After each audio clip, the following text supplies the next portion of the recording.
Hello, everybody. Welcome to episode 63 of the Ask Abhijit show. As you know, today I'm going to be taking questions that you have asked in the comments. Tomorrow I'll be doing a live chat show. So today we will take questions from the comments. Now, before I do that, let me greet you all. Who all is there? I can see Karan, Ojaswa, Kite House, Aman Arora, Mani Sharma, Anuj, Harsh, Ishwar Rohan, Sampriti Goswami, Samarth Acharya, Sarcastic Superhero, Kingster Gaming, Aman Arora, Chiching, Ocean, Rudra, Jeet, Pradeep Pandey, UC Big Girl, Rajkumar Ravi, Shantanu, Chintan, Sunita, Shivaji Raje, Ojaswa, Megastar, Speed Twin, Boni, Blitzpark, Murali, Karan, Makarand, Chiching, Nilesh, and many more people. Good evening, good day, all of you. So great to be with you all. Right. So let us begin with the questions, shall we? Let me go into the questions and let's begin with question number one. This is two questions in one by Akshay and one by Henry. Who is the greatest Indian king in terms of territory? And the other question is, in your opinion, what was the greatest dynasty in all of India's history, and how can modern India learn from it to become more powerful? Yeah, good questions. So, the greatest Indian king in terms of territory, I would imagine it would be one of a few kings. I think Chandragupta Maurya, the Mauryan dynasty, had a huge amount of territory under one. It was consolidated under them. So, I would say it would be Chandragupta Maurya or Ashok, one of these two. Then you also had Kanishka the Great, who also had an immense amount of territory that he had conquered, much of northern India, Afghanistan, Pakistan, and also a large uh, a large portion of Central Asia. His territory included. It went all the way to the Aral Sea and the Caspian Sea. So let's take a look at what that looks like. Let me share my screen, and we will go to Google Maps. Okay, let me take this away. The question. All right, this is the map of India.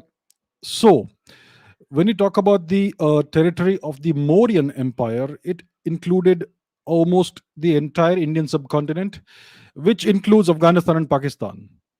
Much of Afghanistan and certainly all of Pakistan. So that was the Mauryan territory.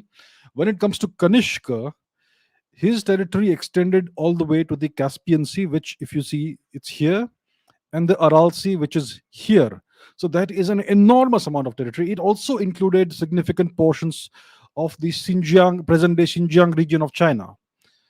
So it was an enormous territory that Kanishka had conquered with military conquest.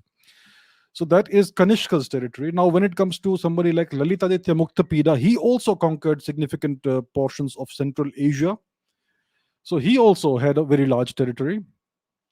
And then we cannot forget the Cholas, who conquered essentially the entirety of Southeast Asia. So Southeast Asia is all the way up to the Philippines.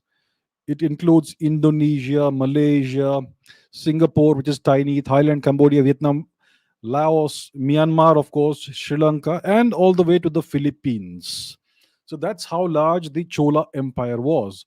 So these were some of the greatest Indian empires, or in terms of territory, because the correct way, I mean, if you ask who is the greatest in terms of territory, the measure is territory. How much territory did they conquer? So these are some of the Indian kings or empires that had the greatest amount of territory under their dominion, right? So, and the other question is, in your opinion, which was the greatest dynasty in all of India's history, and what can modern India learn from it to become more powerful? The dynasties I just mentioned, the Mauryans, the Kushans under Kanishka, then Lalitaditya Muktapida, and the Cholas, etc. So these are some of the greatest dynasties in terms of territory in all of Indian history. So if you use territory as a measure of greatness, then these are the dynasties that were the greatest. Which is the modern definition today? Who conquered the most? Who had the most amount of territory under his or her control. That is the definition, the modern definition. So from that, you would say that these four or so dynasties are the greatest. What can India learn from it? Well, what can India learn from it to be more powerful? You have to invest in your military, in your hard power. They did not conquer the world through love. They did not conquer these vast territories through love and peace and brotherly feelings and all that. It was hard power, hard military power that was able to, that was the driving force behind these conquests, right? And because they conquered so much territory, they were able to spread Indian culture and civilization that far. So it was actually a force of for good, because Indian culture, Indian territory, I mean, Indian culture and civilization is not uh, colonial in its mindset. It is not extractive. Indian kings, even when they conquered foreign countries, never extracted wealth out of them. They never imposed their culture by force on anybody. They never massacred anyone. So this was a force for good. So hard power translated itself into a force for good in this case, unlike what happened during the European colonization, which ruined the world. So the simple thing that India can learn from this is that we need to invest in hard power. Forget about this obsession, this fetish for soft power. Invest in hard power, which is military power and economic power. That's all that matters in the long run. So, good question to start off with. Okay, question number 2. This is by H2. What's your take on the recent ongoing excavations surrounding Keezhadi, Tamil Nadu? Will it lead to the discovery of a contemporary civilization, this civilization, Porunai River civilization, to the Indus Valley civilization, and may it prove the Dravidians' concept and potentially rewriting our Indian history and origin as we know it? Look, these excavations in Sivagalai, Keezhadi, etc., various other places in southern India, they are certainly going to rewrite Indian history. They're going to shed a whole new kind of light on India's history. So that is certainly going to happen. It's not going to throw up some new civilization. The problem with the media today is that every time they find a new archaeological site, they call it a new civilization. So Keezhadi civilization, Vaigai River civilization, Porunai civilization, every single new archaeological site is construed as a new civilization, which is so stupid. There's only one civilization in the Indian subcontinent. It's more than 10,000 years old. It's the Indian civilization. North, south, east, west was all part of it. And there is no such thing as Aryans and Dravidians. We are the same people. We live in vastly different regions of the subcontinent. And that's why over the generations, over hundreds of generations, we have kind of, because we stayed in these regions, we kind of picked up different appearances. Some are fairer, some are darker, and so on and so forth, the different linguistic differences, because the world was not like it is today. Today you can go to Chennai, you can go to Guwahati, you can go to Ladakh in a matter of hours. You can just hop onto a plane and go anywhere you want. There is so much interconnectivity today. The speed of travel is so fast, the speed of communications is so fast. 2000 years ago, 3000 years ago, it was not that way. Even though it is a single civilization, single culture, you have, because of the enormous distances involved, you had so many local manifestations, very diverse, very plural manifestations of the same culture everywhere. And that's why it looks like South India is different from North India and East is different from West and all that nonsense, which is not the case. We are the same people with the same culture, the same genetics, the same genetic origin, and so on. So there is no such thing as Aryans and Dravidians, and this has been proven so many times through genetic studies and all that. So it's not going to prove that there was a separate Dravidian race and a separate Aryan race and all that nonsense. It's going to disprove all that. We are already finding evidence of Brahmi script all the way down south in southern India, right? Now the historians are trying to portray that as Tamil Brahmi. What on earth is Tamil Brahmi? It's just Brahmi. Brahmi is a script. It's not a language. You can't give it the name of a language. It's a script. The Devanagari script doesn't have Sanskrit Devanagari and Marathi Devanagari and Hindi Devanagari variants. It's just a script. It's just the Devanagari script. Similarly, Brahmi is just Brahmi. There's no Tamil Brahmi and some other Brahmi. So these are the artificial distortions that are being imposed upon these things, and that's why people keep on believing that there are differences. There are no differences. So I would certainly expect that we will find lots of more data, lots of more archaeological sites throughout India, east, west, north, south, center, everywhere. In southern India, we'll find lots of stuff. We have just begun scratching the surface. So these we will find lots of new archaeological sites that will certainly be contemporaneous with the Indus Valley civilization, so-called Indus Valley or Saraswati civilization. Certainly, it will be contemporaneous with that. There is no doubt about it. It's going to rewrite Indian history in the sense that we will start to realize that just as India is an enormous networked civilization today, it was the same several thousand years ago as well. The only difference was that the speed of travel wasn't there, the speed of communication wasn't there, and yet it was just one civilization. Right? So that's what we're going to find. It was all interconnected, it was the same civilization, and we had the same culture everywhere. That is how Indian history is going to be rewritten, because right now we feel that India is is uh, is divided into North Indians and South Indians essentially, and also East West, all that nonsense. So that is all going to disappear slowly as we find more data from new archaeological sites. So that is what's going to happen. Next question is by Avinash. Avinash says, where is the center of the observable universe? A good question. So let's take a look at depictions of the observable universe. You see, let me put it on the screen. So I have done a simple Google search for observable universe, and let's take a look at the images. So this is a good representation of the observable universe. All right, this is the observable universe. The actual universe may be much, much, much larger than that, but the observable universe has a diameter of approximately 93 billion light years, which it gives it a radius of half of that, which is 46.5 billion light years. And that's how far we can see.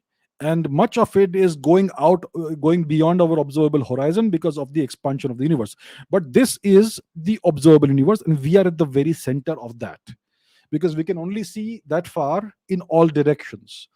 So the center of the observable universe, as far as I am concerned, you see, as far as I am concerned, the center of the observable universe is me. And as far as Avinash is concerned, the center of the observable universe is him, wherever he is right now. And all of you, my viewers, as far as you are concerned, the center of the observable universe is where you are at this very moment. You are the center of the observable universe from your perspective, from your reference frame. And for me, this here right now is the center of the observable universe. That is how it goes. Next question is by Akash. Do we know how supermassive black holes come into existence? Stellar black holes form in a supernova explosion, but how do supermassive black holes form? So most black holes, stellar mass black holes, form in supernova explosions. Not always. There are certain cases in which if a star is massive enough, it never goes supernova. It just winks out of existence and goes black, or goes, it stops emitting light. It collapses straight into a black hole without ever going supernova. So that also is believed to happen. There are mechanisms by which that can happen. But when you talk about stellar mass black holes, it's always something that results from the death of a star. So that's the mechanism. Now, what about supermassive black holes? So almost every galaxy that we know happens to have an enormous supermassive black hole at its center. So that is where a significant amount of the mass of the galaxy is concentrated. A supermassive black hole typically has a mass of over 1 million solar masses. Right? So the question is, how did these supermassive black holes come into existence, and why do they exist at the center of almost every galaxy? So it is believed that in the extremely early universe, very early universe, just a fraction of a second after the Big Bang took place, the very early universe was very small. It was very small. All of the energy and mass of the universe was concentrated in a very small area, a very small volume, rather, right? And the density of energy, it was just energy at the time, it was incredibly high energy density. And in this very early universe, you had quantum fluctuations happening. Quantum fluctuations are is a quantum mechanical phenomenon. If you look at the vacuum of space today, you will find that it's not empty. You have particle antiparticle pairs coming into existence and winking out of existence all the time. So the emptiness of space is actually an illusion. It's all teeming with these particle antiparticle pairs. These are called quantum. This is what comes out of quantum field theory. And the same phenomenon was there in the very early universe. You had these quantum fluctuations, and because of the incredible density, energy density of the universe, some of these rather many of these quantum fluctuations would have possibly caused over densities of space in space, which means that the density in some regions of space in that time, in that very small universe, would have been so large that they would have formed microscopic black holes, right? So it is expected, it is believed that in the very early universe, just fractions of seconds after the Big Bang happened, you would have had a massive amount of micro black holes that were produced at the time. Microscopic black holes or primordial black holes. And it is believed that these ancient primordial microscopic black holes would have formed the seeds of future galaxies. So that's what is one of the mechanisms by which uh, these over densities of mass, black holes, primordial black holes, would have, as the universe expanded, formed the seeds around which future galaxies would have formed. And these primordial microscopic black holes over time would have grown into what are now supermassive black holes. So that is one of the mainstream theories about the origin of supermassive black holes. So the universe is about 13.7, 13.8 billion years old. So most likely in that time, these ancient primordial black holes accrued mass, right? They accreted a lot of mass, and slowly they grew over time and became larger and larger.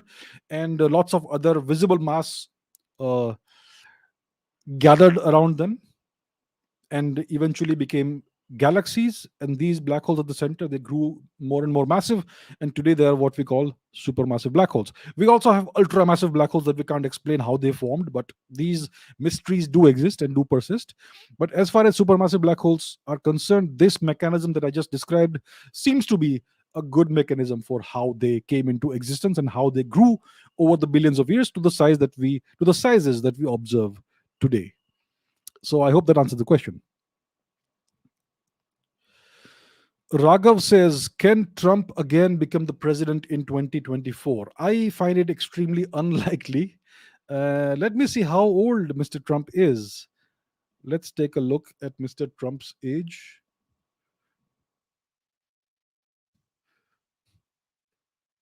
Okay, I don't know what happened there. Let's see what his age is. He is 75 years old, and this is the end of 2021 as of today.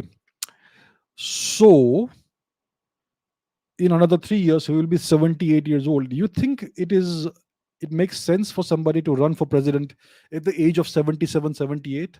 I don't think it makes a lot of sense. People typically want somebody who's somewhat younger, at least in his or her 60s, right? If not younger. I mean, Obama was in his 40s when he became president. He is one of the youngest presidents in the United States. Typically, politicians who succeed at that level are in their 50s or 60s, typically. Mr. Biden is much older. How old is Mr. Biden? Let me see.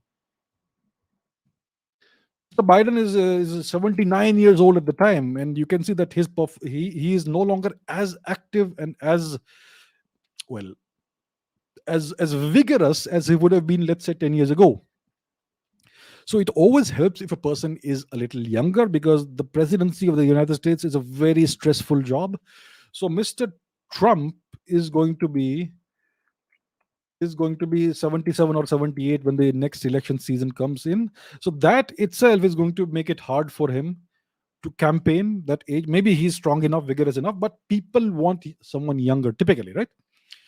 And if there are younger candidates, then that may work against him. It may work in the younger candidate's favor. And secondly, the larger problem is that uh, the American political establishment sees Mr. Trump and his presidency as a huge mistake. He was an outsider. He is not a career politician. He's an extremely enormously successful businessman. That's what he was. And like I have said in the past, money doesn't buy you power, but power can buy you money. But in the case of Mr. Trump, he was able to become the president because he was popular. And so I think the American establishment sees that as a mistake. They want somebody who is part of the establishment. They don't want any outsiders to ever knock down the door and barge in the way it happened with Mr. Trump. So I think they will ensure that somebody like Mr. Trump is not able to succeed in the future because it harms their long-term political interests and agendas on either side of the political divide, whether you're Democrats or Republicans.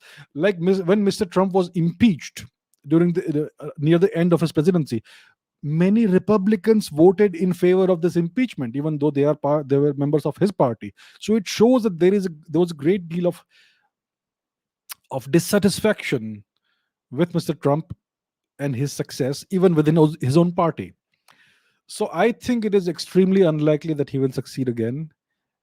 He may run for presidency in 24, but his own party may scupper his chances. So that's what I imagine will happen. But let's see how it goes. I think it's quite unlikely that he will succeed. Okay, Rajesh says, what is the Millennium Challenge Corporation and is it beneficial for a country like Nepal? I think the MCC is some US, is it an NGO or something? It is some kind of it's not exactly an NGO, but it is in some way associated with the US government. It is a funding agency of sorts that provides funding to certain projects in some countries, provided they meet certain requirements, certain political requirements. The country has to be democratic, and it has to have respect for human rights, and it has to share values with the US, and that sort of nonsense. And if you conform to their requirements, then they will give you some funds for undertaking certain projects in your country, development projects. I think it is funding some electricity project or something in Nepal from Kathmandu. It goes through Kathmandu to somewhere else and so on.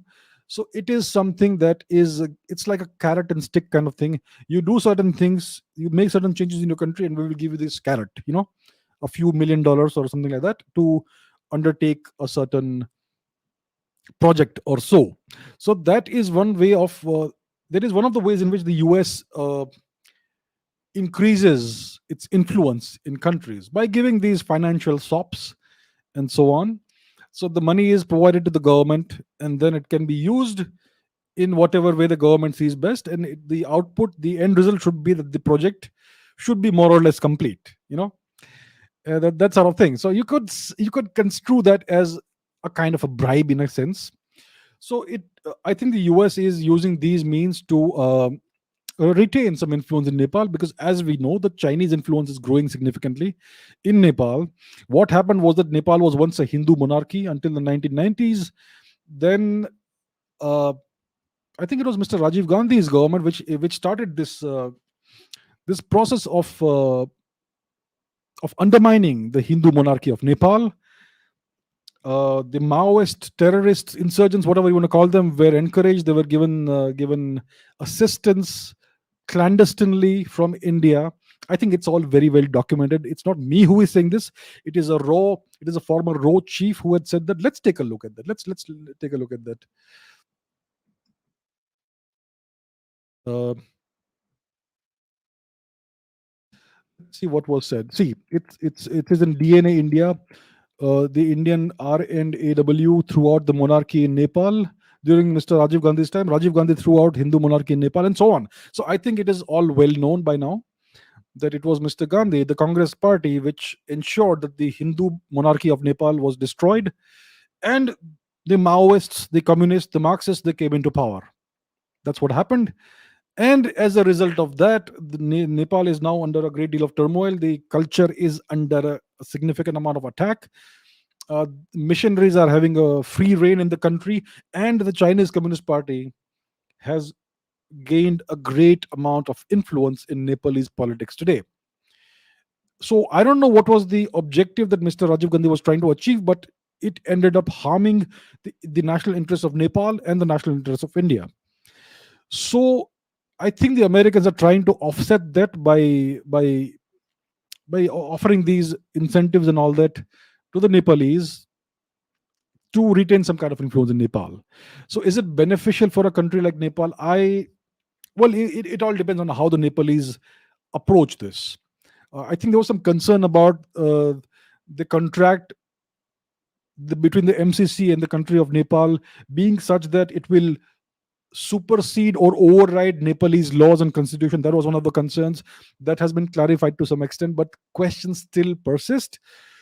So I think it's never really beneficial for a country like Nepal. In the long run, the Americans are not doing this to help the Nepalese, they're doing it to further their geopolitical interests. But the question is, what is better, the Chinese influence or American influence? I think American influence on balance would be better for Nepal than Chinese influence. We know what China seeks. It seeks to simply use and throw other countries, the way it has been doing everywhere. And Nepal is, if the people of Nepal think that China is their big brother, they're going to help Nepal. Come on, man. Who are you kidding?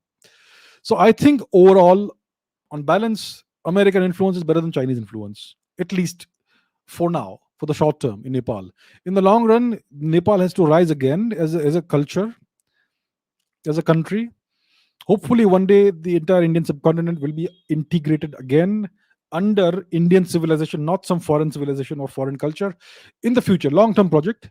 But as of now, now Nepal should ensure that it is not used as a pawn on the geopolitical chessboard by countries who don't really care for its long term interests. So that's what I can say about that. Amandeep Singh asks, do humans naturally follow polygamy or monogamy? See, if you look at human history, there's always been roughly a 1-to-1 ratio of males and females. Right? When a child is born, there's always a 50-50 chance it's a boy or a girl. And that is how it has statistically always been. So when you have a 1-to-1 ratio of males and females, it is but natural that monogamy would be preferred to polygamy, because I mean, how can it be a standard practice for a man to have multiple wives when you have only one female per male in the human population?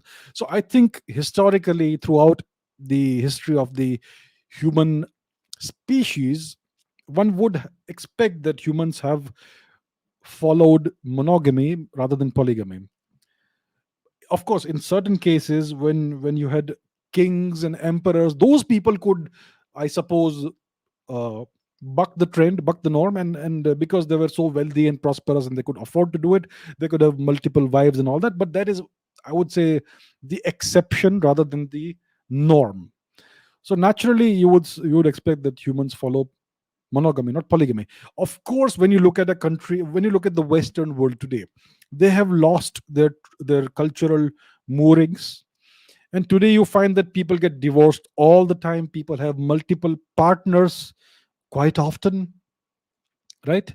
If you look at a person's lifetime, they would typically have multiple such partners that they either marry or have relationships with over a period of time. So that is a cultural thing. So in the Western countries, let's take the US for instance, the divorce rates are very high.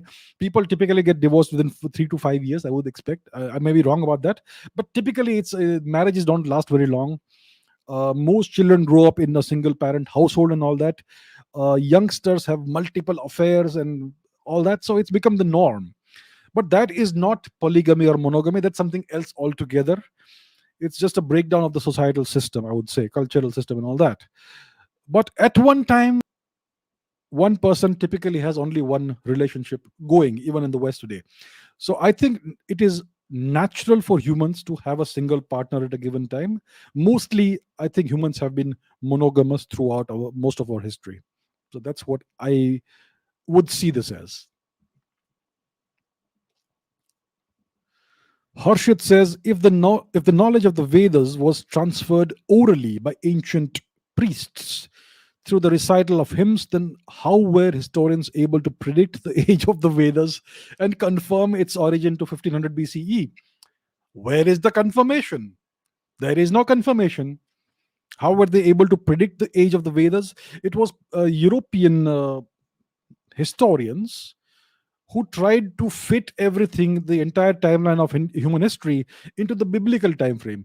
According to the Bible, the world was, according to the biblical worldview, the Abrahamic worldview, the world was created about 4,000 or so years ago, and there was nothing before that.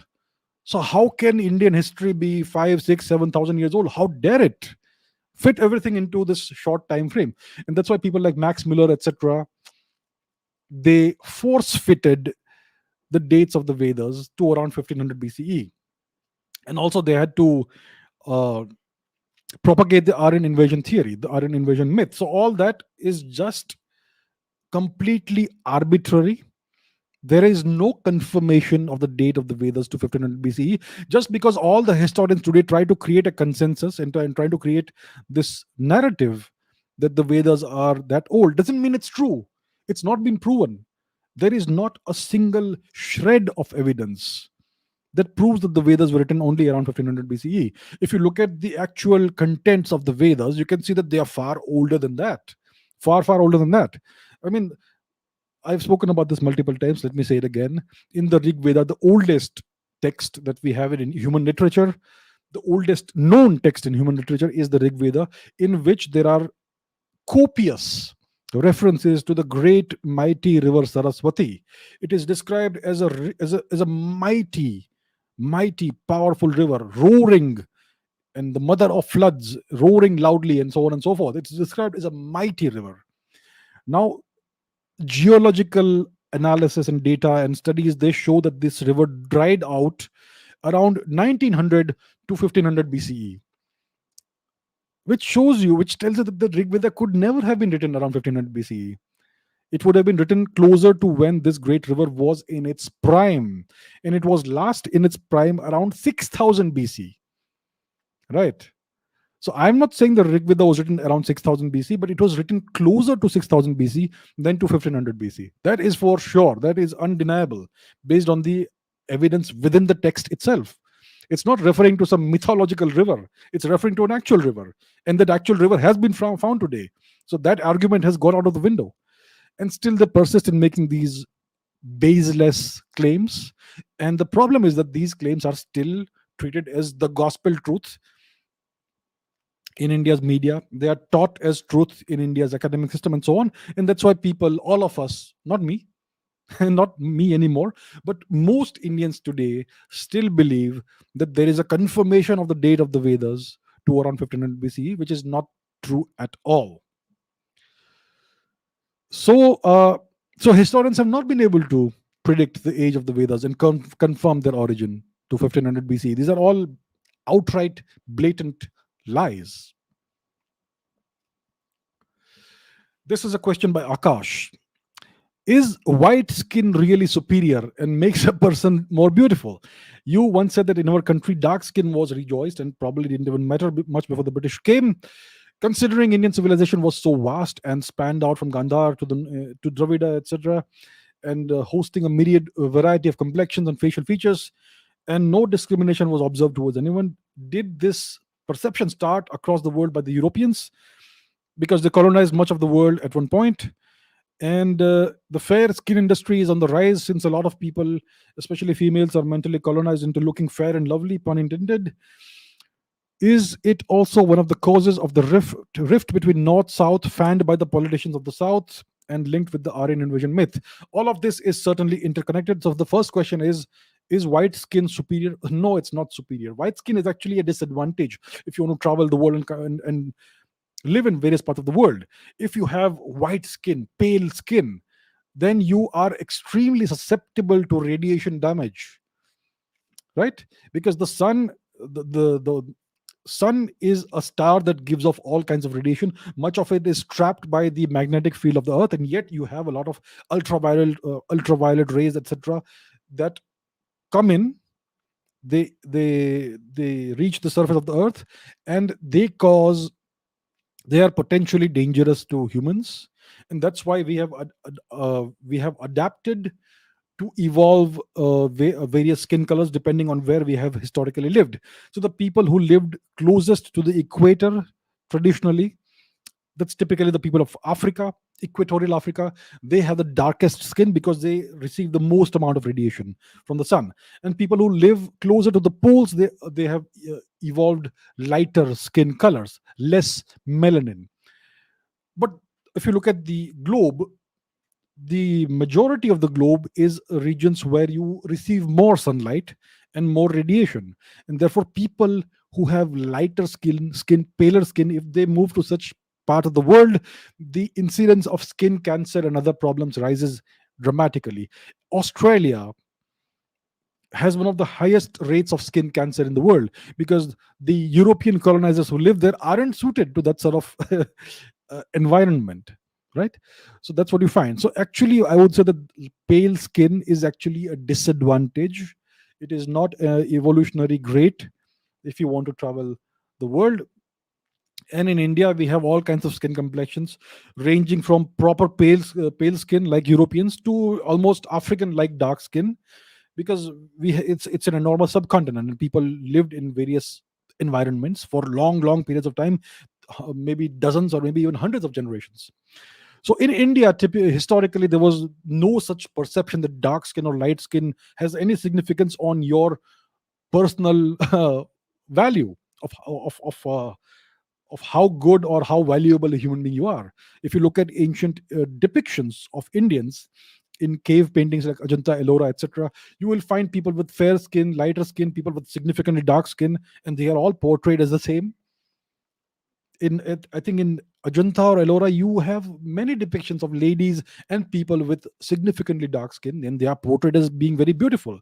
So in India, before the past 1,000 years, there never was this perception that skin color has any significance on your personal worth as a human being.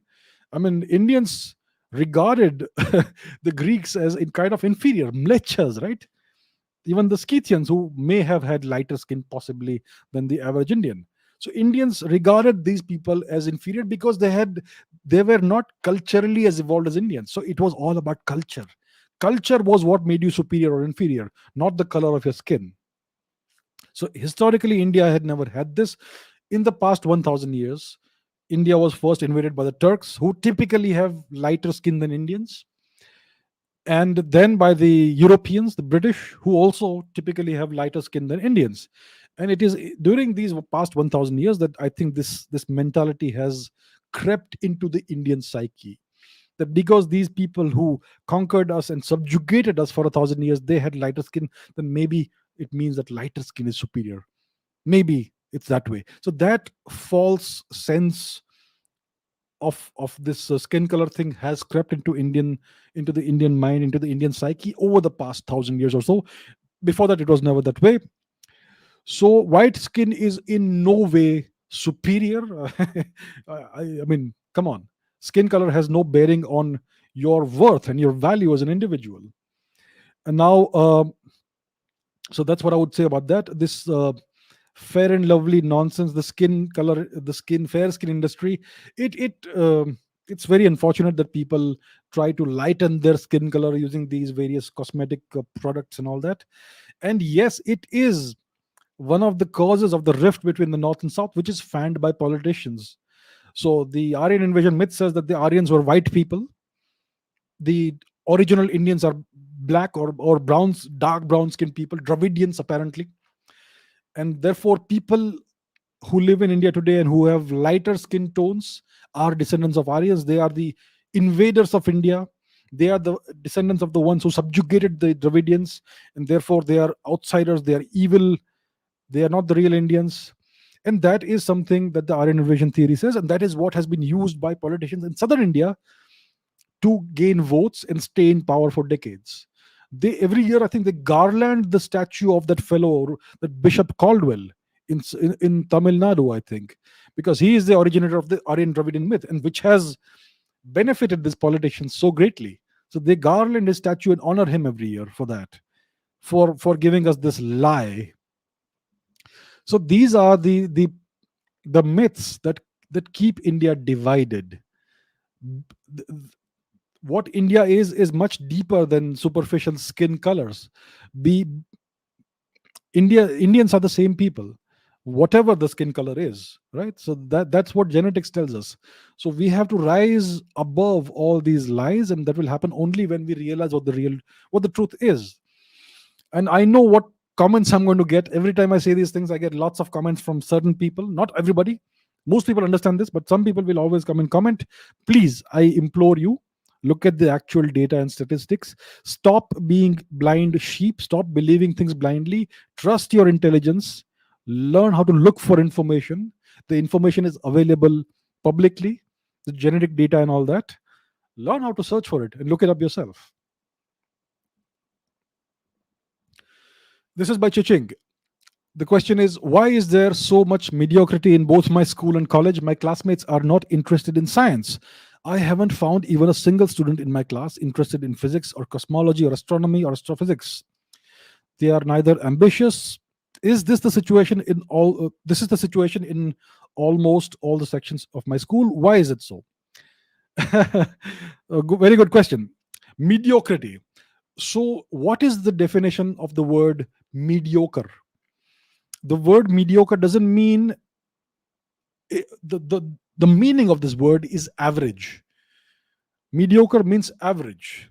So if you look at the average human being, they are going to be average. They will not have any extraordinary interests, and there is nothing wrong with that. The average person is going to have average interests, and they will want to have an average life. Everybody wants to have an extraordinary life, but most people are unable, unwilling, or incapable of putting in the hard work or dedication and all that to become extraordinary individuals. And most people are just happy with the status quo. Nothing wrong with that. There's absolutely nothing wrong with that. There's nothing wrong with a 9 to 5 job. There's nothing wrong with raising a family and being normal. Nothing wrong with that. But that's just how it is. Now, my classmates are not interested in. Well, when I was a kid, my classmates were never interested in science. I was always the odd sheep. I've always been different, and that's how it is. So if you have interests that are out of the ordinary, then you will feel certainly always that everybody is different and they have no interest in what I personally am interested in. Now, one of the reasons for this is that the overall atmosphere in India is such that science is not promoted. There are no science communicators in India. There are no science fiction writers in India.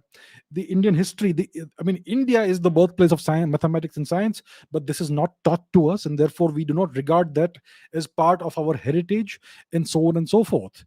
And even if somebody has an interest in astronomy or astrophysics, they don't know where to get knowledge about this from, where to study this. There are no role models. If you look at the past 50 years of history in India, tell me one great scientist who has come up with a world-changing invention or a world-changing discovery in physics or in chemistry, in biology. There are some Indians who did that, a handful, but they all did it in the West. Nothing has come out of India, and therefore the environment that you need to promote science doesn't exist in India. The role models are all Bollywood actors and actresses, right? And none of them ever speaks about science. Maybe one or two may, but maybe they're not alive, or so on and so forth. So the overall atmosphere in India, the cultural atmosphere, the cultural milieu, etc., is such that science is not important. Astronomy, physics, cosmology, chemistry, biology, these things are not considered to be important. What is important is that you get an MBA or some degree like that, you get a private job, that sort of thing. So these are the reasons. Why? There is a significant, marked lack of interest in science. So, this is what you will find in every school in India, north, south, east, west, everywhere. You will always have people with the talent for it, with the aptitude for it, but they will not know where to get inspiration from. So, what I would suggest to you, Chiching, is that don't be discouraged if you have interests that are different from those of your colleagues, of your peers. It's not a bad thing. It means you're different. It means you're special. So find ways of pursuing those interests, and maybe you will contribute something great to the country and to the world. So I would encourage you to not be discouraged and to follow your interests and do whatever you think is the right direction for you. All right. Okay. Dungar Singh Chauhan says, did Srinivas Ramanujan gain his knowledge from a goddess or a deity, as he was a true devotee of the goddess Namgiri?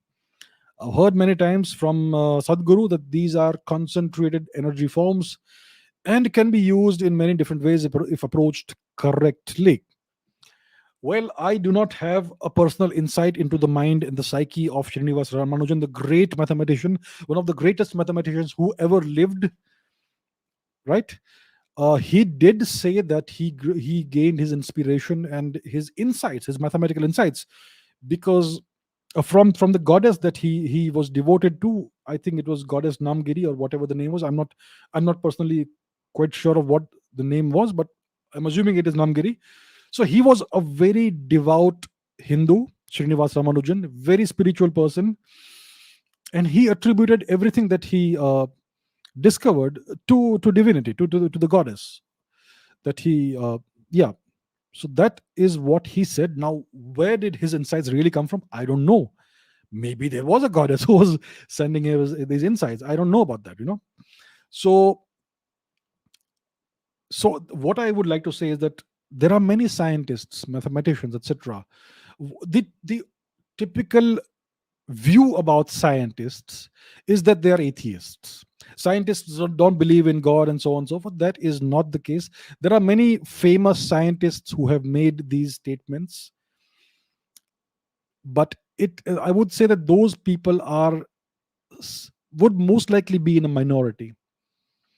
I would imagine that most scientists, especially the intelligent ones, understand that our understanding of science is very limited.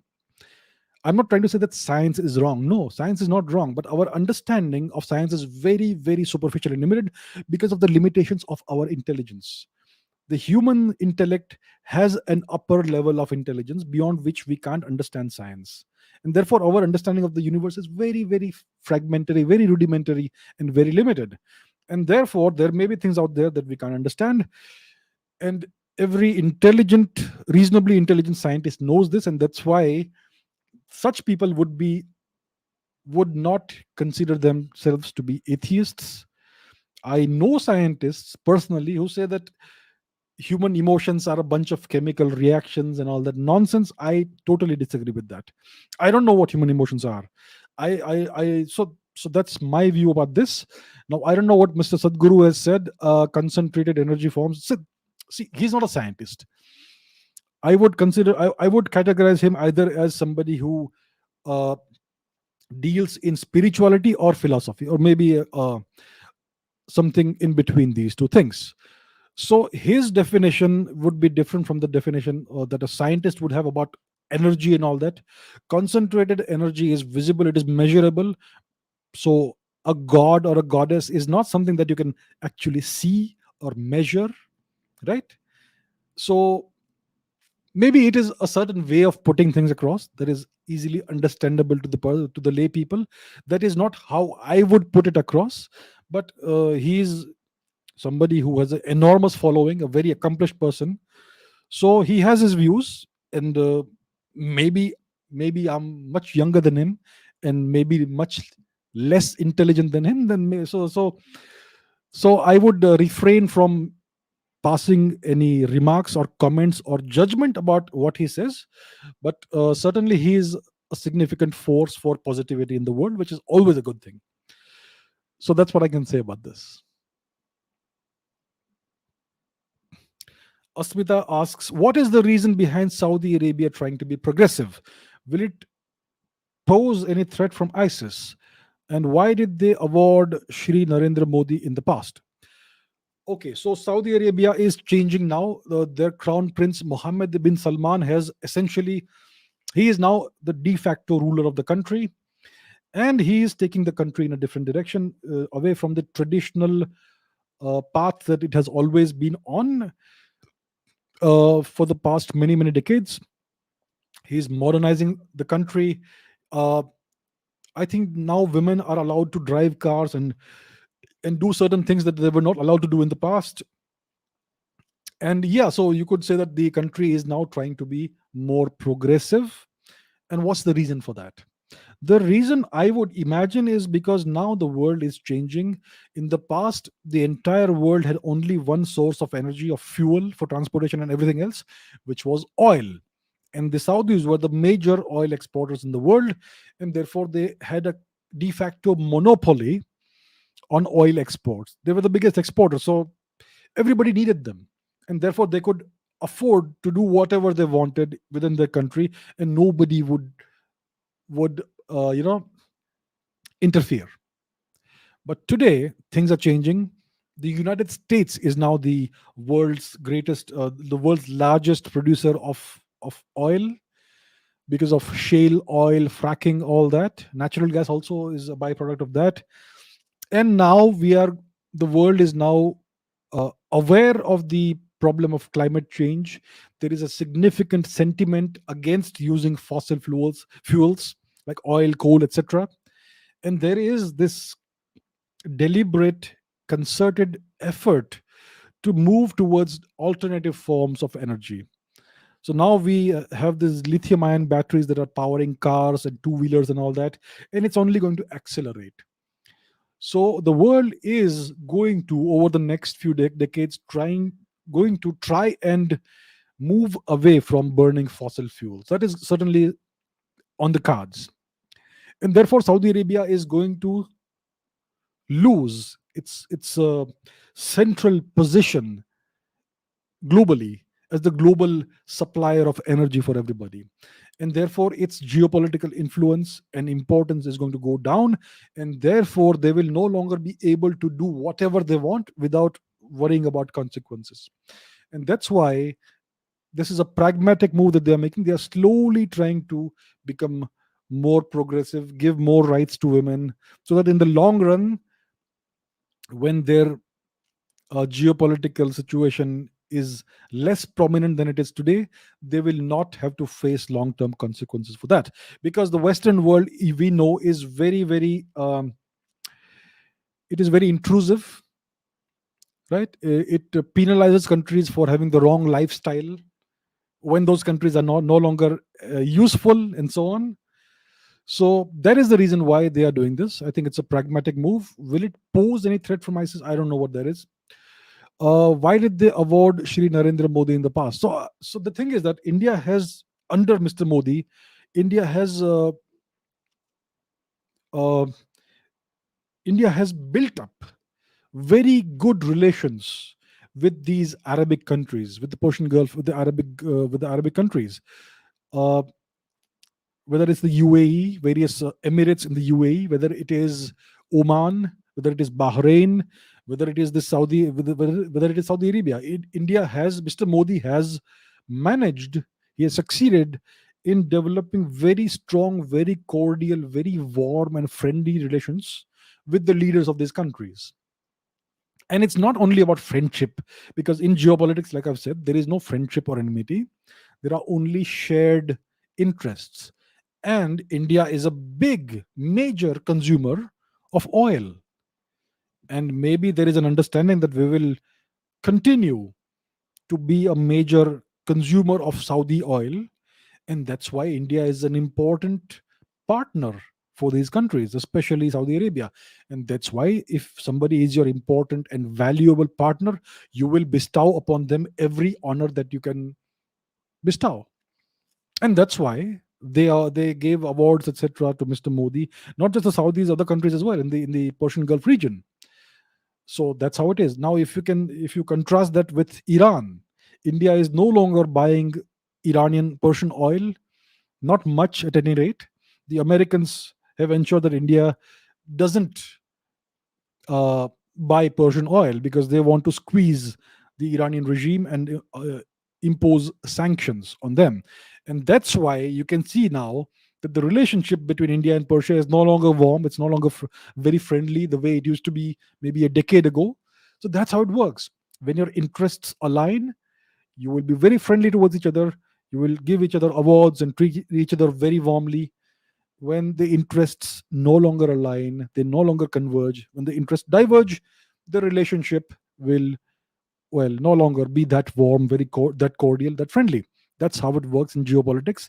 And this is a very good example of that.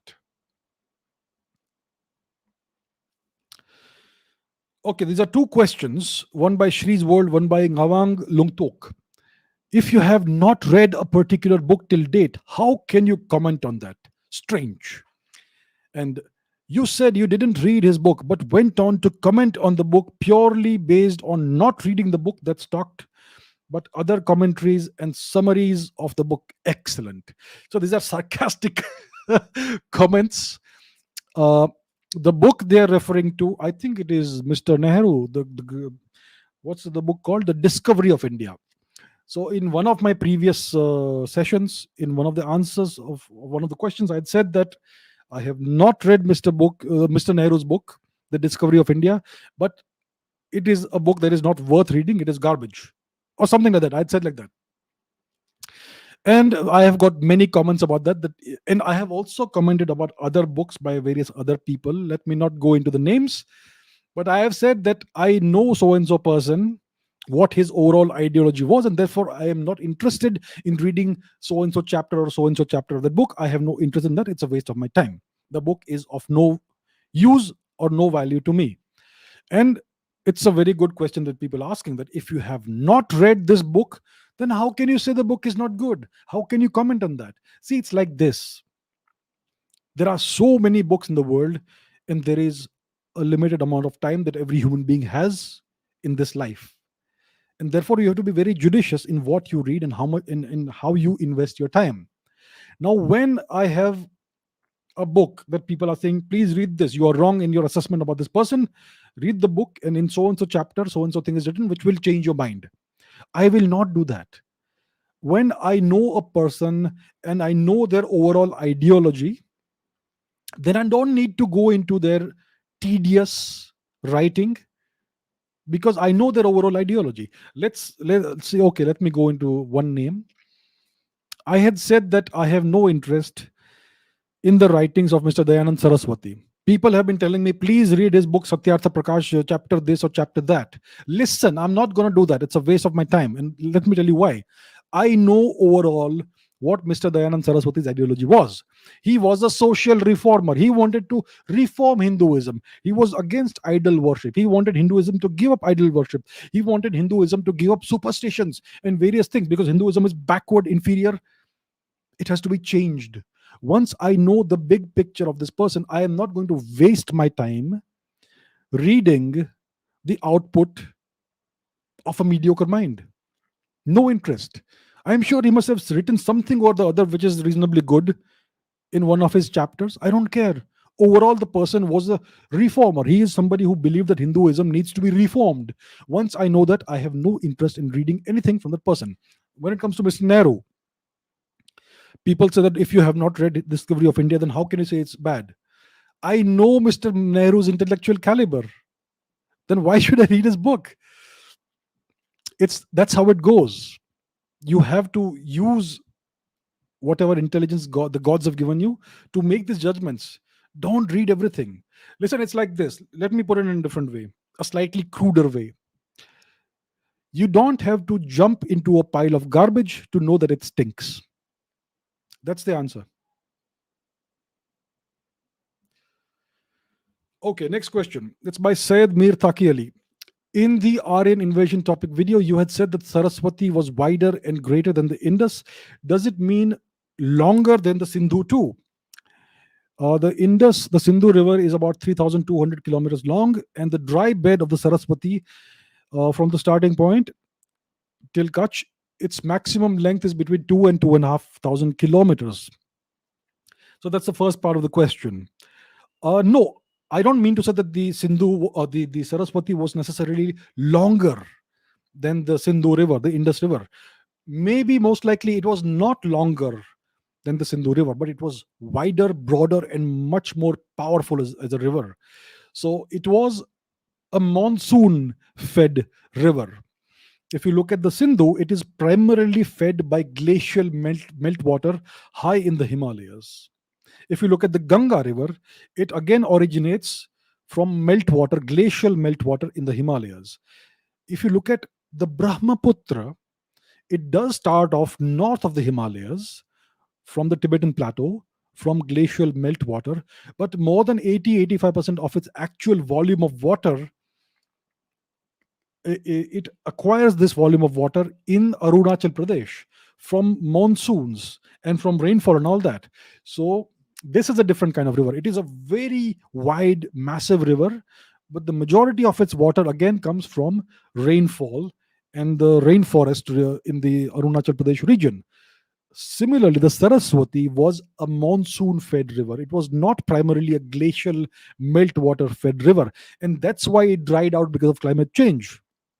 The Indian monsoon declined monotonically from 6000 BC onwards, and eventually it caused the drying up of the river because there was no longer enough water in this riverbed, in this enormously wide riverbed, to sustain the course of the river all the way to the ocean. And that's why it eventually, slowly, gradually dried out. Therefore, I would say that it was most likely not as long or longer than the Sindhu River. It was probably shorter, but it was wider, broader, and way more powerful as a river while it was still in its prime. Right? So that is the answer to the first part of the question. Now, the second question is, why is it called Sapta Sindhu? The region, the Punjab region, undivided Punjab region. Why is it called Sapta Sindhu? Why isn't it Sapta Saraswati? Does it mean Saraswati was a tributary of the Sindhu? Uh, that's the second question. So the word Sindhu means river in the Sanskrit language. Saraswati is the name, is a specific name. It has no other meaning. It is the meaning of one specific river and one specific goddess, the divinity associated with that river, the goddess of knowledge. So Saraswati has only one meaning. It is a proper noun. It is not a common noun. So if you say the Ganga, it is a proper noun. But if you say Nadi, river, it is a common noun, right? Similarly, Saraswati is a proper noun. It's not a common noun. But Sindhu is a common noun. It means river. So you can call any river a Sindhu in Sanskrit, right? So you had seven major rivers in this region. That's why it was called the Sapta Sindhu region, the region of seven Sindhus or seven rivers. So that's why it was called Sapta Sindhu, not Sapta Saraswati. Very good question. Very good question. And lastly, the Persians were a Rigvedic tribe. Why didn't they mention the holiness of the Saraswati, Yamuna, Ganga in their religious texts? Originally, the Parshva people who moved to Persia, they gave their name to this region. Parshva became Persia, right? Initially, they were all adherents or followers of the old culture, old civilization, the old religion, if you want to call it that, Hinduism. Then this prophet emerged, Zoroaster, and he somehow was very influential, and the entire culture changed, and they adopted his revealed religion, Zoroastrianism, which was again a polytheistic religion. It is labeled as a monotheistic religion, which is completely incorrect. Now, I don't know what were the pre-Zoroastrian texts in Persia. We don't have any. The Zoroastrian texts are essentially a revision of the old religion and culture. So many of the divinities in Zoroastrianism are inverted. So devas become kind of evil or kind of negative, and Danavas or Asuras become kind of positive, and so on. And I suppose many of the old divinities were discarded over time, possibly. There is a river called the Harahavati in Persia, which clearly is named after the old great river Saraswati. The pronunciation is different because Sa becomes Ha in Persian, in Old Persian. So Saraswati became Haravati. But you can see that they named this river in Persia after the great divine river of their ancestral lands. Yamuna Ganga is further east, so maybe they did not have that much attachment at that point in time with these rivers. But you can certainly see the desire to honor the memory of the great old river Saraswati. That is certainly there. So it's all about slowly drifting away from the ancestral culture and going in a different direction.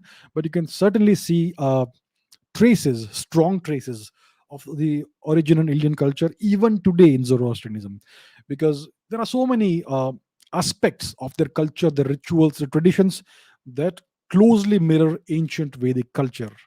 For example, in Vedic culture, we had yagnas. The Parsis, the Zoroastrians, they have yasnas, which have the same function, and so on and so forth. There is so much in common even today between these two ancient traditions. Goku says, is it some curse or is it just bad luck for Indians for the past 1,000 years? I am not talking about invasions, but so many accidents. Chinggis Khan did not invade India and save us from the Turks. Prithviraj Chauhan letting Ghori go back. Maharana Pratap dying of a hunting accident. Shivaji Maharaj dying too early. The British defeating the mighty Marathas. Later, we almost got independence in 1857. How Netaji was treated did not become the first PM of India. We were too close to independence too many times, but something unfortunate happened. So many accidents. Why did it happen only with us? Is it a punishment of the gods for forgetting Dharma, or is it just bad luck? It's not punishment from the gods. See, it's like this: we make our own luck. It's about momentum. When you are successful, you keep on being successful. When you do something right, you get a positive feedback from the world because you succeed in whatever you're trying to do. And then that confidence, that positivity carries forth in the next task that you take up, the next project that you take up. You succeed in that, it builds momentum. It keeps on building momentum. So if you are successful, you cannot be successful unless you work very hard and you work smart as well. So when you do that, the gods reward you with luck. It's not luck, it's just the outcome of the hard work that you have put in, because that maximizes the chances of something good happening to you and it minimizes the chances of something bad happening to you. So it is because of your hard work, your dedication, and the momentum that this builds that you become successful. And the same thing also works when you start failing. If you fail at something, if you make a big mistake and you fail in whatever task or project you were trying to accomplish, it brings in a feeling of negativity. Then you try something else, you again fail, it reinforces the feeling of negativity, of defeatism, and it becomes, it kind of takes on a kind of momentum, and it's a snowball effect. So success is a snowball effect, and failure is also a snowball effect. There is momentum in success, there is momentum in failure. And what happened in the past 1,000 years is that we kind of slowly at first, but faster later, built up this momentum of failure. So let's talk about Prithviraj Chauhan. He's not the only person who let Muhammad Ghori go. Before Prithviraj Chauhan, it was Maharani Naiki Devi Solanki from Gujarat who defeated Muhammad Ghori in Gujarat and let him escape all the way to Afghanistan. So when you make these mistakes, when one king or queen makes the mistake, it's okay. Just a few years later, another guy, Prithviraj Chauhan, made the same mistake. He defeated this guy in Tarain and let him escape all the way to Afghanistan. He could have pursued him and killed him, but he did not do that. Mera kaam ho gaya. I defeated him. I am great. So when people start making mistakes one after the other, it builds momentum in the wrong sense, in the wrong direction, negative momentum. And that's what allows your opponents, your enemies, to regroup, to understand your tactics because they have had the experience of your tactics, and then to come back and beat you and defeat you. And once they defeat you, they're not going to let their foot off your throat. They're going to crush you into the ground. And that's what happened. So it was, in the beginning, we had powerful kings and queens who could have destroyed the threat once and for all. They chose not to do that. That led to their defeat, and then that momentum continued in the wrong direction, and we started experiencing defeat after defeat. Initially, it took the Turks 3 to 400 years to make any inroads into India. They had captured Afghanistan, they had changed the demographics and culture there. They had captured some parts of Western India, which is now Western Pakistan, but they were not able to make inroads into India because we were so powerful and we had more unity in those days. But when people started making mistakes, when people started forgetting the teachings of great Indians like Vishnugupta Chanakya, then this became a snowball effect. And that's how it is now perceived as bad luck. It is not bad luck. It is a series, long chain of bad decisions, one after the other, that built momentum in favor of the invaders. Now, you could say that Shivaji Maharaj reversed that. He he started the Maratha Empire. He died too young, but his successors were able to kick out the Turks from India and take over and reclaim much of India. Right? The Maratha Empire at one point in time encompassed most of the Indian subcontinent all the way up to southern Afghanistan. And then again, they made the wrong decisions, wrong succession. They made mistakes, which allowed the Europeans, the British, to take over India in just a couple of wars, in just a few decades. So again, mistakes. If you make mistakes one after the other, it's always a series of mistakes that creates momentum. So that's what's happened. It's not punishment from the gods. It's just that the momentum built in the wrong direction. It was a series of mistakes, and then these ideas got into the minds of Indians. This defeatist mentality, the slave mentality, the idea that white skin is superior, the idea that we are not great warriors, the idea that we have inferior genetics. The questions I get all the time. These wrong attitudes and values and beliefs have crept into the Indian mind, and that's where we are today. It's a consequence of all the wrong decisions that our leaders, our rulers, took over the past 1000 years. I would not attribute it to bad luck or any punishment from the gods. We make our own luck. If you want the gods to smile at you, work hard and make the right choices. The gods will smile upon you again. So that's where we are today. It's the culmination of 1000 years of mistakes and bad choices. It all boils down to leadership. It all boils down to leadership. It can always be turned around. You just need one great leader. So that's where we are today. Okay, this is an interesting question. It is by Cute Boy. And the question is, who are the Romani people? What happened to the Romani people in medieval times in Europe? And is Eric Cantona Pashtuni? I don't know what is Pashtuni, but he is certainly Romani. Let's begin. Who are the Romani people?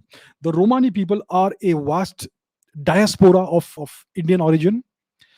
They are a people who speak an a so-called Indo-Aryan language, but they live all across Western Eurasia. Traditionally, now they live all across the world. So they typically were living from the region where they lived. Let's take a look at the map. Let me share my map with you. Where am I? Okay, let's go back outwards. So this is Eurasia, Europe and Asia together.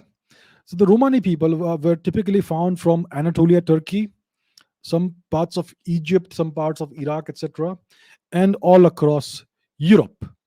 So these people are of Indian origin. They speak in a language that is a descendant of the old Prakrits of India, a descendant of Sanskrit, and it is mixed up with various words, loan words from various European languages, even some Turkish language. So at least 5% of the population of Turkey is of Romani origin. Significant populations of Romani people live in Eastern Europe, in Romania, Serbia, Bulgaria, etc., and all other parts of Europe, France, Spain, Northern Europe, the United Kingdom, and so on. So these are Indian origin people. What is their origin, and how did they end up in Europe? So that is a good question. How did these people end up in Europe? So what happened? So nobody knows for sure what happened, but what most likely happened is this: during the Turkic invasions of India, the Turks took hundreds of thousands of Indians as slaves and transported them to the slave markets of Central Asia. Many of these Indians died in the Himalayas in the Hindu Kush mountains. Hindu Kush means the killer of Hindus. So many Indians died in the Hindu Kush mountains because it was too cold. Indians were not accustomed to that cold, and they do not have sufficient good clothing for that. But lakhs of Indians, mostly women and children, but also artisans, artists, etc., they were transported to the slave markets of Bukhara, Samarkand, Central Asia, Arabia, etc., and they were sold off there.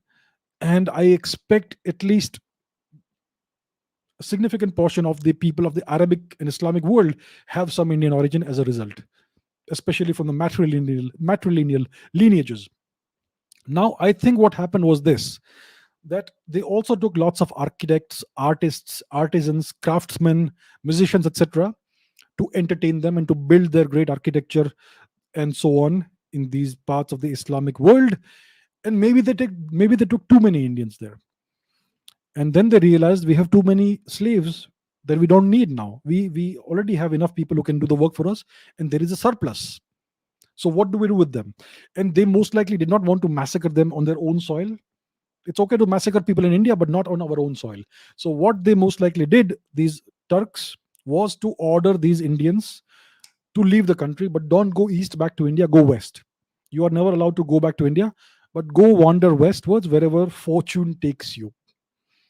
And that's what happened. That around 1,000 years ago or so, reports began. You have records of these Egyptians coming into Europe. The Europeans thought of these people as Egyptians, and that's where the word gypsy comes from. Egyptian, gypsy, that way. So they thought they were Egyptians. They spoke a strange language, which was an Indian origin language. And these people, they were never allowed to settle down anywhere in Europe. They were persecuted horribly. There were massacres. You could almost call it a genocide. They were enslaved in Europe. But these people, the Romani people, they somehow managed to keep their language alive and some aspects of their culture alive. So that is the origin of the Romani people. They are found all across Europe and the world today.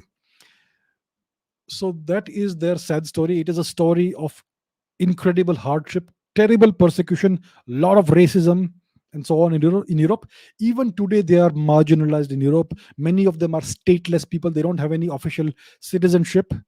They are not allowed to settle down in cities. They are forced to live on the outskirts of cities in these caravans and wagons and all that. They don't have official documentation of any country. So they are still living on the fringes and margins of society. It is outright racism that you see in Europe every day. And you will find that happening right now as we speak. So let me show something. Let me see if we can find evidence of that.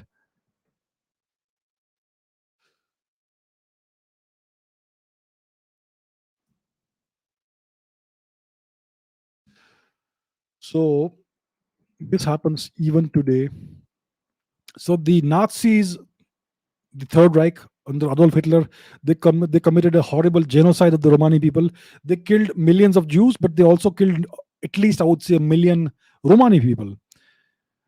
And this persecution happens even today. As you can see, these people are living essentially in a dump yard. They are still marginalized, still persecuted. Roma persecution intensifies during the coronavirus pandemic in Europe. You can see that everywhere, even today. So that is the sad story of the Romani people who have contributed so much to Europe. For instance, Spanish culture, when you think of Spanish culture, you think of flamenco music and flamenco dance. Well, flamenco music and flamenco dance is Romani culture. It is not Spanish culture. It is Romani culture. They are the inventors, the creators of flamenco music and flamenco dance. And there are so many famous Romani people who you may not know are Romani. So let me give you some examples. Famous Romanis. You may have heard of Michael Caine, the very famous actor. Well, he is of Romani origin. Have you heard of Charlie Chaplin? Charlie Chaplin. Charlie Chaplin, everyone knows him. He was of Romani origin. His granddaughter, Una Chaplin, she is Romani. She was in the Game of Thrones. Game of Thrones, very famous series. You had Yul Brynner, a very famous Hollywood actor who also had Russian and Mongol heritage, but he also had Romani heritage. Then Elvis Presley, the very famous, one of the most famous rock singers of all time. He was Romani. He had Romani heritage. Pablo Picasso, maybe the greatest painter of all time. He was a Romani person. He had Indian heritage. The actress Rita Hayworth, very famous Hollywood actress, she was a Romani. Then Robert Plant, one of the greatest rock singers of all time. Led Zeppelin, he may not look very Romani because he has blonde hair, but he has Romani heritage. Who else? We had many flamenco singers. Joaquin Cortes. Yes. So he's one of the most famous flamenco artists, dancers in the world. Spanish guy, I think. And then you have people like Eric Cantona, one of the greatest footballers of all time. Manchester United. He has Romani heritage. Who else do we have? Zlatan Ibrahimovic. Everyone knows him. He is Romani. Andrea Pirlo, one of the greatest Italian footballers of all time. Again, Romani, and so on and so forth. There are so many famous Romani people, and many of them we may not even know about because they are afraid to divulge the fact that they are Romani because there is so much persecution of the Romani people. There is such a negative feeling in Europe and in the West about Romani people. They are looked upon as criminals, as lazy people, as incompetent people, and so on. All these terrible stereotypes about them. So they have contributed so much to Europe culturally in the sports. Tyson Fury, the heavyweight boxing champion of who is the boxing champion right now as we speak, he is also a gypsy, and so on and so forth. So that, in short, is about the Romani people. Next question. This is by Krishnan. Why didn't the Romans conquer Arabia? So let's understand why the Romans did not conquer Arabia. What is the point of conquering something? See, the Romans were a colonizing people. They were an imperialistic people, the Roman Empire. So to understand why they actually conquered other parts of the world, we have to understand the real motivation for that. The motivation was always very simple: extraction of gold and wealth and resources, and food security. They wanted uh, multiple sources of foodstuffs, of food materials, grains, cereals, fruits, produce, livestock. And the more territory you have, more fertile, rich territory you have, the better your food security is. So these are the reasons why the Romans conquered various parts of the world. Let's take a look at a different way of looking at this. So let's take a look at Roman Empire roads. The roads of the Roman Empire. So this will give you a good idea of the. So these are Roman roads. If you look at this image here, one second. Let me make the image larger. These are Roman roads across the territories they conquered. You can see all across Europe, into Anatolia and northern Africa, Iberia, which is Spain, and England as well. So these are Roman roads. They built this enormous network of highways and roads, and the purpose of that was very simple: to extract wealth and resources from Roman colonies. Why did the British build roads in India? Why did the British build railways in India? This was the infrastructure of occupation and extraction. Similarly, the Romans did the same thing in all the territories they conquered.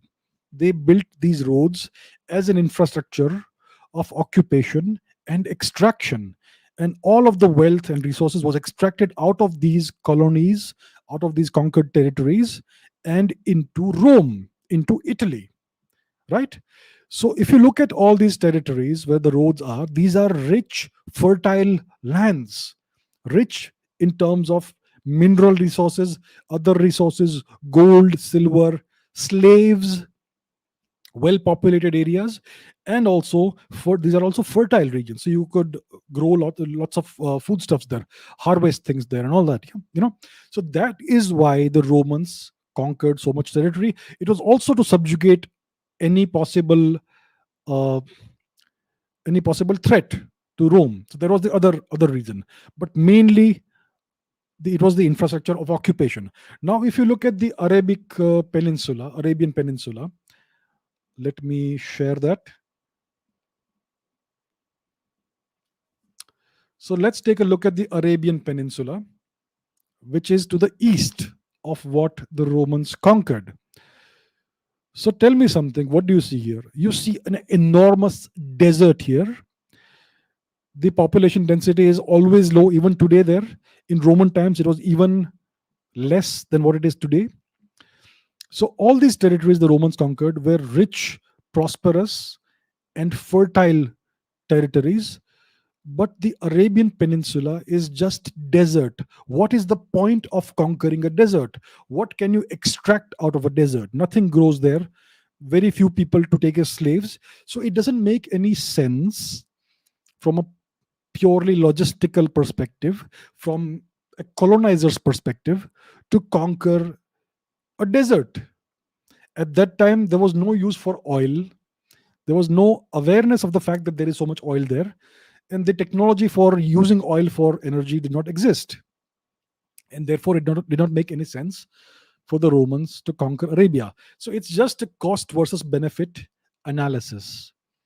There would be a great amount of cost to send armies into this desert.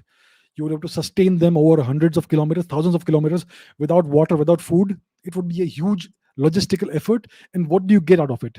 Nothing. So there is no benefit, and there's a great deal of cost. And that's why they did not conquer Arabia. That's how the psychology and methodology of conquest works. Okay, Sid asks, why is preserving culture important when we can simply embrace science? Or we can just follow a particular culture because it is or do we just follow a particular culture because it is simply too attached to our ego? So this is a good question that Sid is asking. Why do we bother about culture? This is the 21st century. Why can't we simply embrace science and use science for progress and for uplifting humanity? Good question, valid question, legitimate question. Now let me show you a certain perspective. Let's look at it a different way, right? So once again, let me share my screen with you. Let's go to Google. Let us look at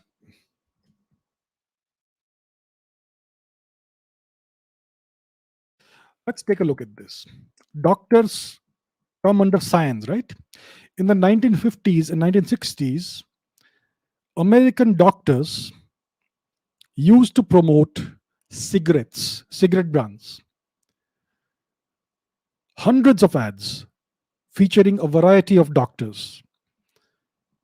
These guys were firmly grounded and rooted in science. The medical profession is a scientific profession, right? And yet, look at this scientific evidence of the effects of smoking. More doctors smoke Camels than any other cigarette. Not one single case of throat irritation due to smoking so and so brand. What about the lungs? They won't talk about this. So they were using science to cherry pick data and to mislead the public, and doctors who would have known about the effects of smoking were very much complicit in this activity. So many doctors. So this is what happens when you worship money, and when you don't have any culture, any cultural moorings that tell you that this is not a good thing to do. In the US, it's always been capitalism, the blind, naked pursuit of money. Money is what's worshipped. It's not oil that they worship, it's money that they worship. And that's what happens when there is no culture and you just blindly follow science, because science can always be used to mislead people. Look at what happened in 2020. We knew about the transmissibility of the coronavirus through air. There was data available. What did the WHO do? It suppressed the data. The lab leak theory was poo pooed as pseudoscience. Follow the science, they used to say. Today, it is one of the most likely scenarios how the virus escaped and spread worldwide. The lab leak theory. There is so much data that points to it. But because it was inconvenient for them, they were trying to suppress that theory. Now it is a mainstream theory. So what happened overnight? What happened to follow the science? Science is an exact thing, but the way it is interpreted depends on your culture, your the kind of agenda you have.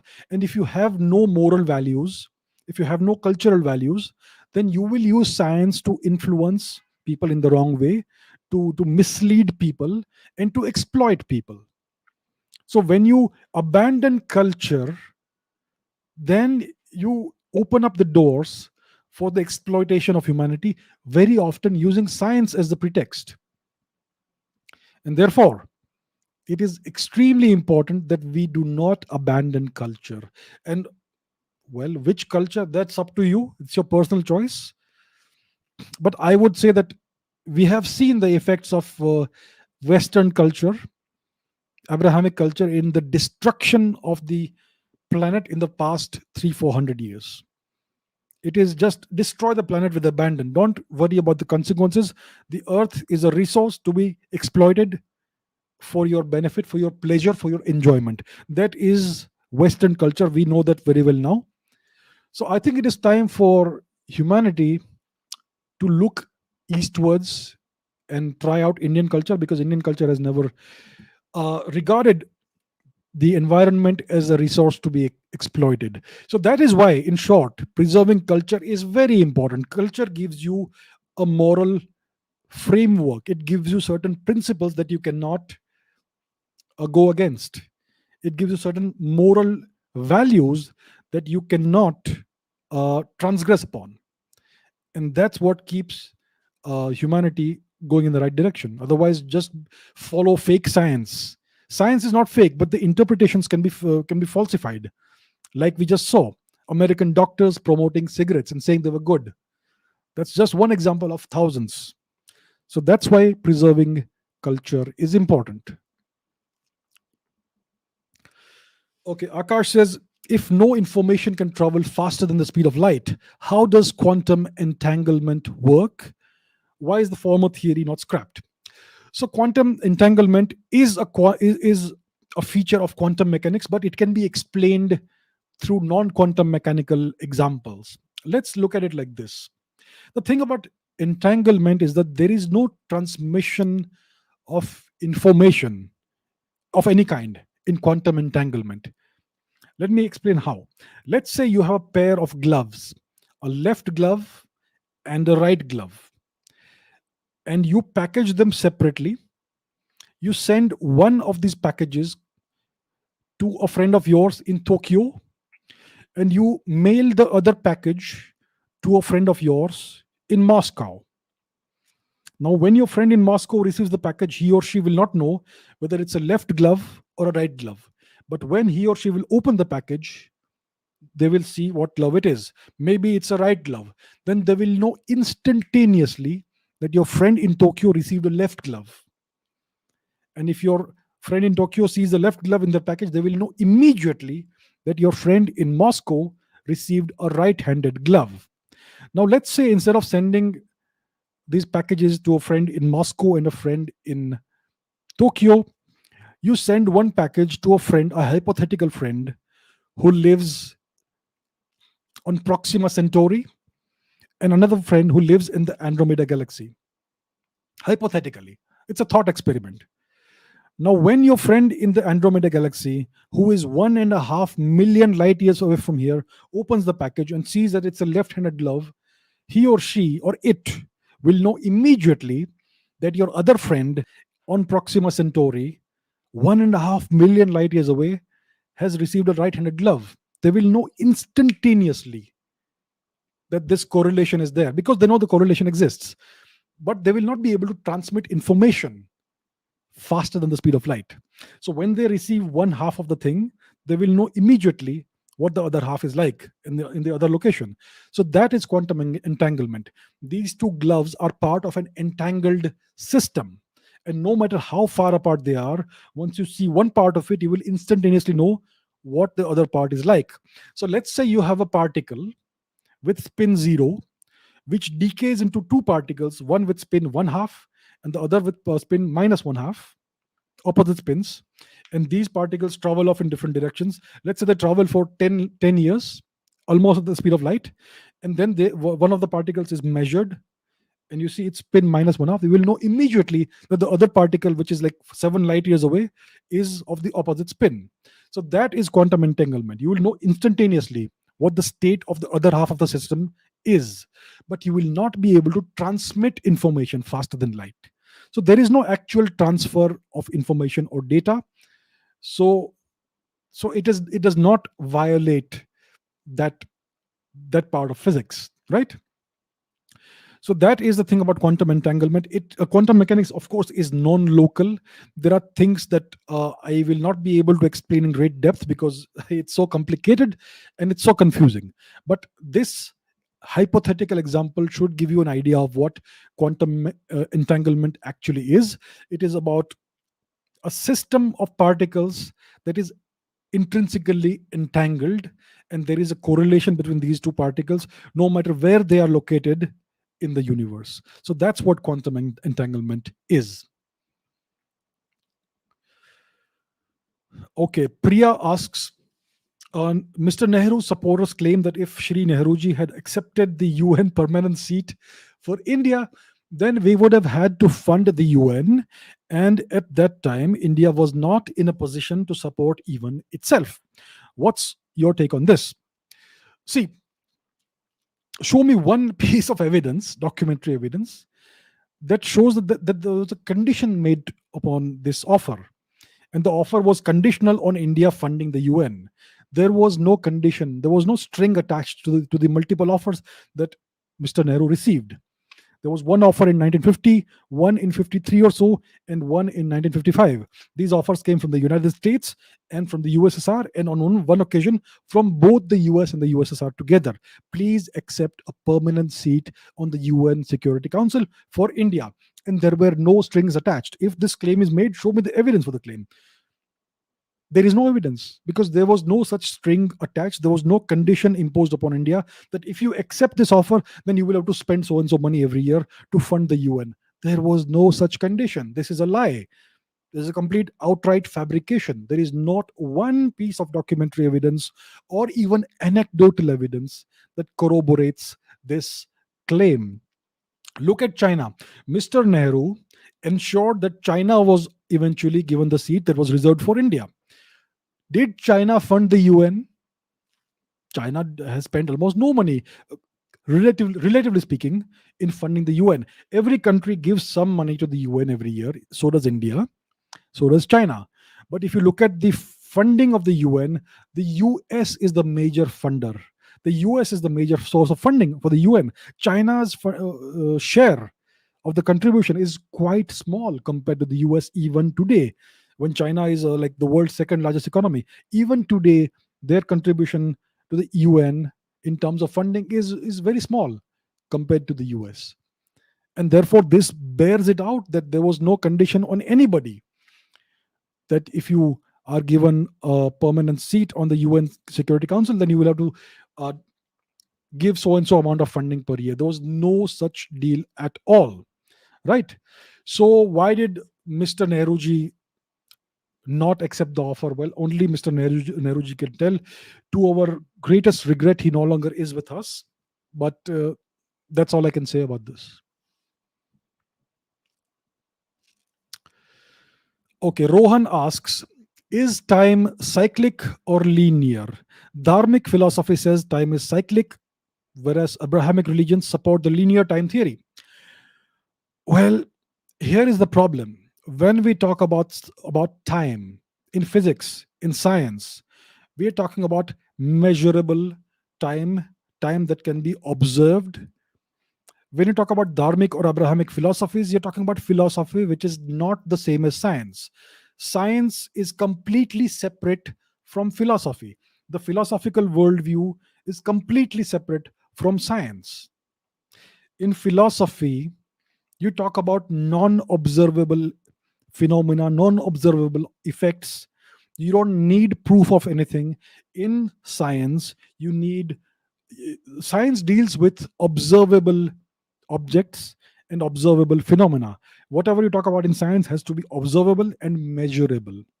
So when we talk about measuring time, we only talk about time that goes in one direction, linear time. The equations of physics are bilinear, they work in both directions. You can even extrapolate back in time, and that's how we came up with the Big Bang theory. But there is no evidence from observation, from measurement, that supports a view that time is cyclic. Show me a single piece of observational evidence that supports the hypothesis or theory that time goes around in cycles, right? So according to science, according to physics, time flows in a straight line. And what data do we have? We have the data of the past few hundred years, maybe a few thousand years. That's all. It's a very, very, very small period of time for which we have data. The universe is 13.8 billion years old, and the data that we have is from the past 5, 10,000 years at most, right? Human history. So that is a very, very, very, very small period of time compared to the actual age of the universe. So from that, I can say that we don't quite know at what speed time flows, whether it is, but the best data that we have shows that it is linear. Now, when you talk about philosophy, let's say that we talk about dharmic philosophy. In dharmic philosophy, we have four yugas, right? Satyug, Dwapar Yug, Treta Yug, and Kal Yug, and then the cycle repeats. It doesn't mean that time starts from zero again. It means that the same patterns happen over and over again, but time goes forward, right? So even in the dharmic philosophy, which talks about yugas, it says that the same patterns happen over and over again. It doesn't say that time again goes backwards and starts from zero again. It doesn't ever say that. If you look at Hindu cosmology, it says that the age of the universe, the age of Brahma, is some trillion or so years old. I'm not sure what the exact number is, but that also talks about linear time. You have lots of yugas in that. You may have thousands or millions of yugas in one lifespan of Brahma, which is one lifespan of the universe. So again, from that perspective, even from the dharmic perspective, you have linear time.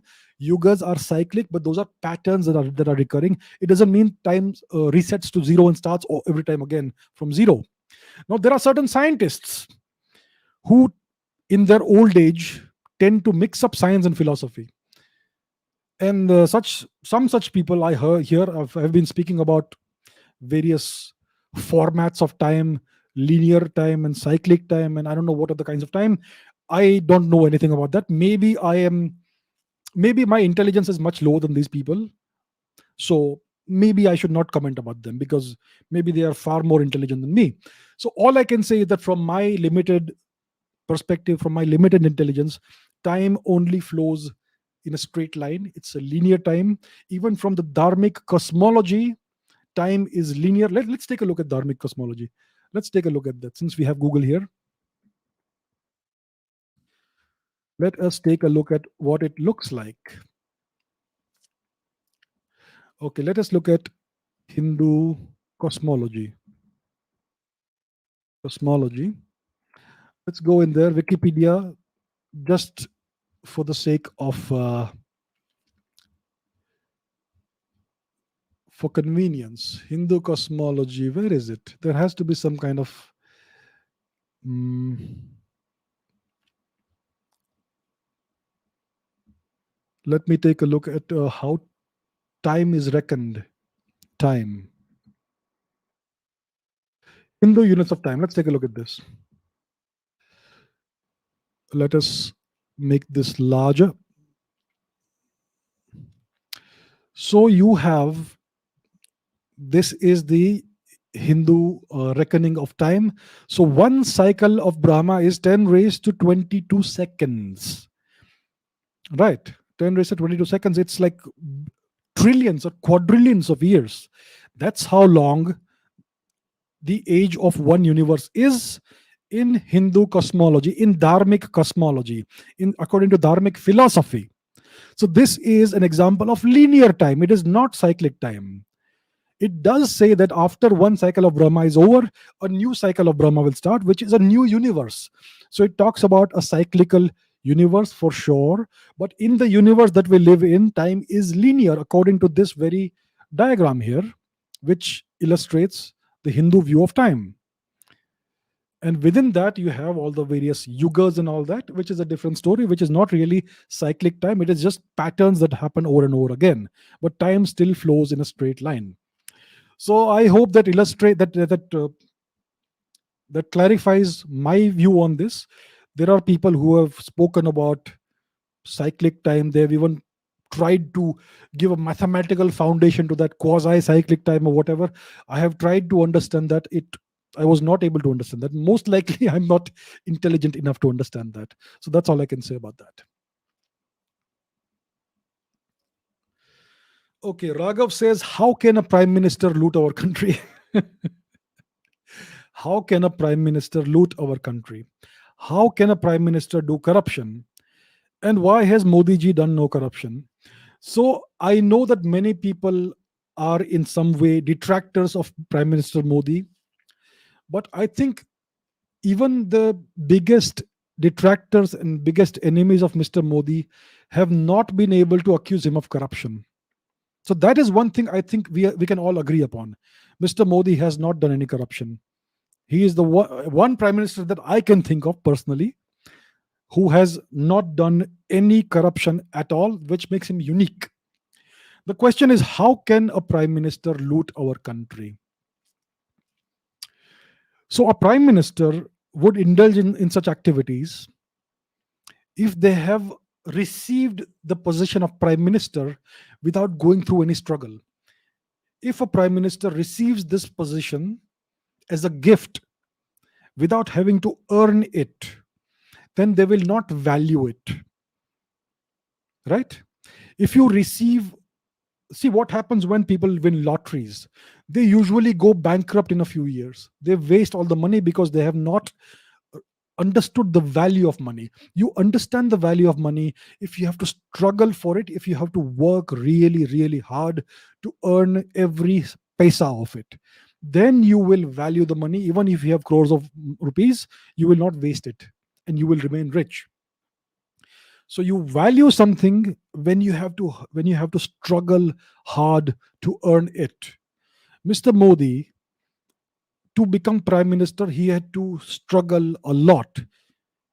You may agree or disagree with his politics, but what is undeniable is that he has put in a lifetime of work to reach a position where he deserves to be the prime minister of India. Did other prime ministers of India in the past put in any of that kind of hard work? Some prime ministers were actually given the position of prime minister as a gift, maybe as an inheritance of their family, or so on. And when people don't have to work for something, they don't value that thing. And that's when such misuses of position and power take place. So I'm not taking any names, of course, but that is how a prime minister would feel that it is okay for them to loot the country. Okay, this is by Rajarshi Searches. The Okay, it says, please don't underestimate India's contribution to the IT sector. We should not forget that many educated Indians go to foreign countries and work over there. So, India is a source of talent. I think it's logical to stop saying India has zero influence. My YouTube channel is also observed by viewers all over the world. We Indians are good YouTubers too. So, you should think a bit positively. So, what I had said in one of my previous answers is that India doesn't have any influence in the world geopolitically. India doesn't have any influence in its near abroad, in the Indian subcontinent, and India doesn't have any influence globally. That's what I had said. And this gentleman, from his perspective, feels that I am wrong. He says it is logical to stop saying India has zero influence because India is a source of talent for the entire world. We send people, brilliant workers in IT, in software, all that technology to foreign countries, very educated people, and they go to other countries and they work over there. So, therefore, India has influence. Okay. So, it's like this. These Indians, they get educated in India, they acquire the knowledge and skills in India. Then they go and settle down in other countries. They work there. And what do they do there? Do they do nation building for India there? No. What they do is they work as cheap labor and they build the infrastructure of those countries. They build the Facebooks, the Googles, the Yahoos, the Twitters. They build all the algorithms. And who benefits from these algorithms, from these platforms? It is the West, it is the United States, it is whatever other country they work in. And whose influence increases as a result? It is the geopolitical influence of these countries that increases as a result. Are Indians respected in the West? Well, they are not disrespected per se, but what influence do they have over there?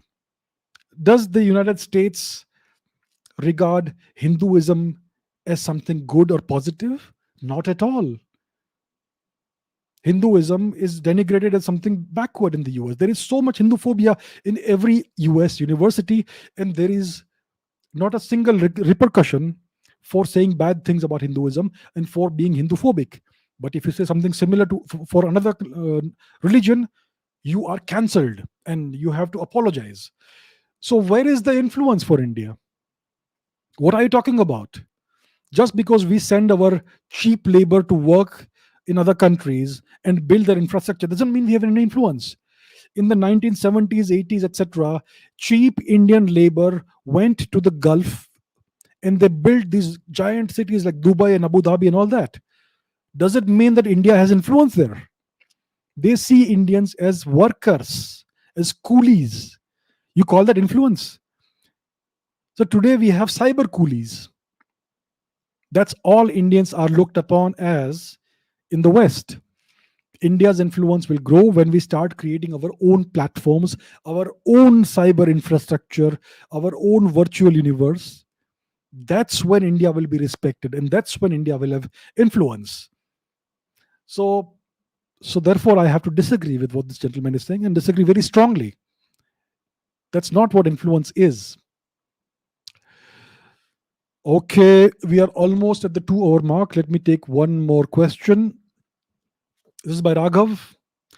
Sir, am I the body or the mind? The good old mind body problem. So it's essentially about consciousness. We know that we are conscious, and our consciousness seems to be in this region because our sensory organs are in this region. But are we the body or are we something separate from the body, the mind?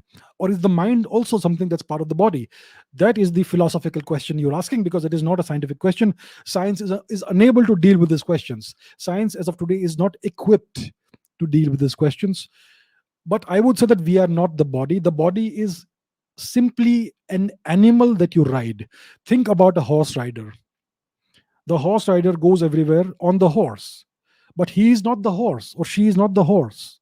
Similarly, the body that we have is essential to our existence, but it is simply an animal that we ride, right? The consciousness, the chitta, is something else?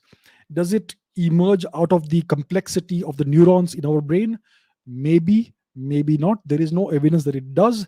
There is no evidence that it does not.